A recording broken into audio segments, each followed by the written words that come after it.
Alors sur Fort-Mardic, qu'il fut instructif et révélateur, ce conseil consultatif du 4 décembre, dans la nouvelle mairie de Fort-Mardic. Instructif et révélateur pour nous, monsieur le maire délégué, de la mauvaise conduite de la fusion-association. Vous venez de vous en réjouir.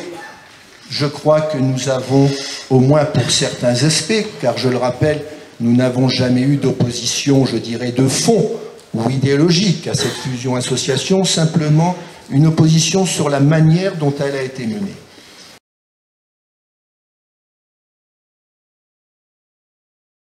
Il faut rappeler ici, encore une fois, que la fusion a été justifiée principalement par une mutualisation des moyens, une rationalisation, c'est-à-dire une baisse de la dépense publique. C'est cela qui a motivé l'arrêt préfectoral. Or, qu'avons-nous entendu ce 4 décembre au Conseil consultatif de Fort-Mardic? Charge de gestion courante de 1 800 000 à 1 041 000, plus 3,8%. Charge de personnel de 1 857 550 à 2 020 000, plus 8,8%. Le constat est sans appel. Les faits sont têtus, comme disait le bon vieux monsieur Lénine. Certes, monsieur Ragazzo ou Ondemarque trouveront une explication pour tenter de se justifier. En tout cas, le résultat constaté 3 ans après l'arrêté préfectoral est contraire à l'objectif annoncé. La dépense publique augmente fortement.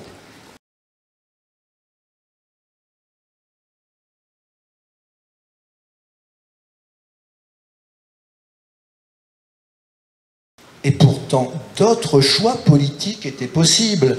Pourquoi construire une nouvelle mairie sur le seul terrain qui aurait permis de créer un espace de verdure après avoir démoli le pavillon attenant? Pourquoi équiper la salle du conseil de l'écran plasma le plus cher au monde, 13 000 € l'unité? On en a pris les photos, on en était esbody, comme on disait dans l'ancien temps, ce 4 décembre. Nous avons une réponse. Nous croyons que cette équipe sortante nous apparaît déconnectée de la réalité, éloignée des préoccupations quotidiennes des gens.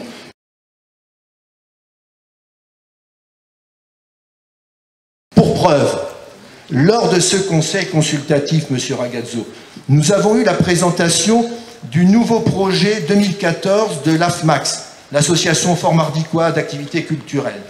Une présentation dense, riche de statistiques en tout genre. Stupeur.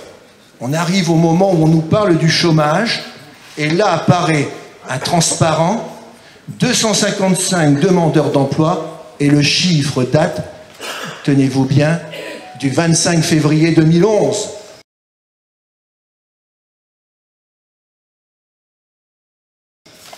Et quand on nous présente le projet social 2014, les seuls chiffres qu'on trouve à nous donner pour nous parler du chômage à Fort-Mardic, c'est les chiffres arrêtés au 25 février 2011.